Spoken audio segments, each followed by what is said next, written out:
Et les conséquences du confinement par endroits, certains jeunes multiplient les rodéos urbains sur des scooters ou des mini-motos. Lundi, un camion de CRS est entré en collision avec un scooter près de Lyon. Conséquence, une grosse opération de police a eu lieu cet après-midi au cœur de l'action. Regardez le reportage de Frédéric Badard, Eric Hervé et Adrien Cadorel.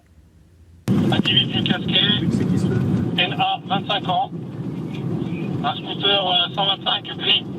Quelques minutes après leur départ, la radio des hommes du commissariat de Vénissieux se fait déjà entendre. C'est la vidéoprotection de la commune qui nous indique que des gens en provenance du plateau des Minguettes se dirigent vers nous avec des véhicules non identifiables, des gens non identifiables, donc certainement très connus des services de police s'ils s'amusent à se mettre des cagoules et qui se dirigent vers nous dans l'intention, je pense, de rejoindre le rodéo.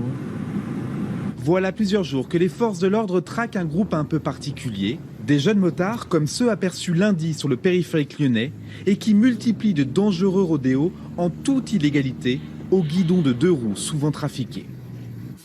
Les caractéristiques correspondent à celles de véhicules volés. On a beaucoup de véhicules non homologués qui empruntent la chaussée, type quad, type petite moto cross, type motocross spécifique. Et donc avec ces engins, ils font un petit peu tout et n'importe quoi. C'est un danger permanent pour eux-mêmes et pour autrui.